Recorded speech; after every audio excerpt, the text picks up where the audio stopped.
মর্যাদা প্রতিষ্ঠিত হওয়ার কথা।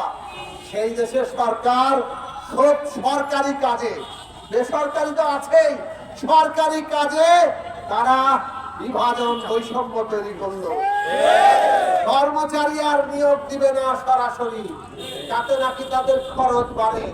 সরকার একটা ব্যবসা প্রতিষ্ঠান হয়ে গেল এবং সরকার বিভিন্ন কোম্পানির ঠিকাদারকে দায়িত্ব দিল, তোমরা আমাদের লোক সাপ্লাই দাও।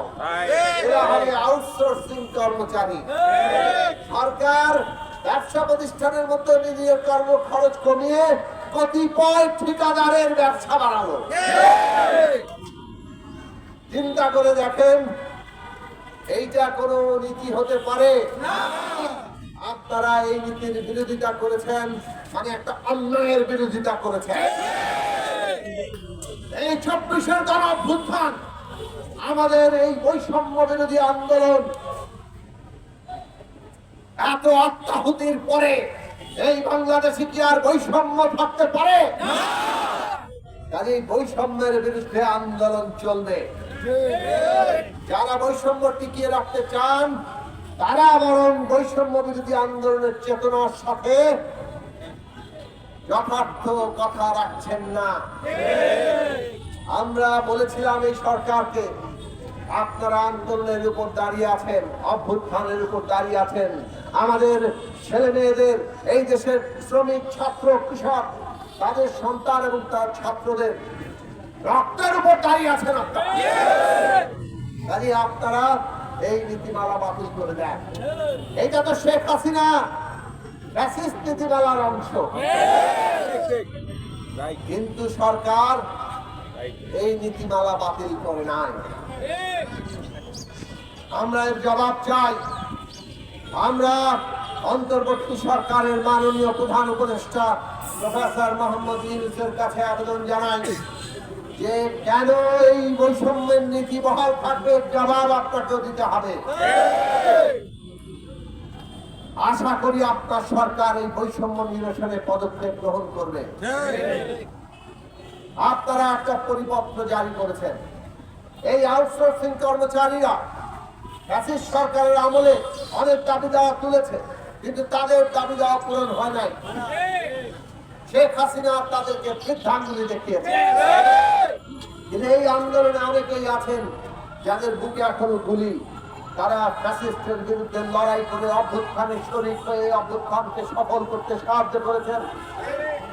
তারা অভ্যুত্থানের পরে আপনার কাছে গিয়েছিলেন, আপনি বলেছিলেন যে এই দাবিগুলো যৌক্তিক, এইগুলো মেনে নেওয়া হবে। ৮ মাস পার হয়েছে, নানান কর্মসূচি, অনেক কিছুর মধ্য দিয়ে, এমনকি হামলা অত্যাচার মোকাবেলা করেও আউটসোর্সিং কর্মচারীরা তাদের দাবি নিয়ে মাঠে আছে। আপনারা একটা নীতিমালা অবশেষে তৈরি করেছেন, কিন্তু এই নীতিমালায় ঠিকাদার বাতিলের কোন প্রস্তাব আপনারা করেন নাই। আপনারা সারা দেশের আউটসোর্সিং কর্মচারীদের মনের কথা, তাদের দাবি খুঁজে একটু আপনাদের কান পাতেন।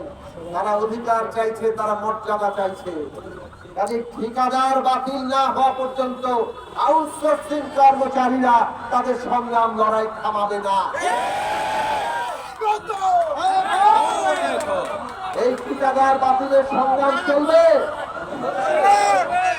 আমরা ঠিকাদার বাতিলের সংগ্রাম চালিয়ে যাব যতক্ষণ না পর্যন্ত ঠিকাদার বাতিল হয়, ততক্ষণ পর্যন্ত লড়াই চলবে।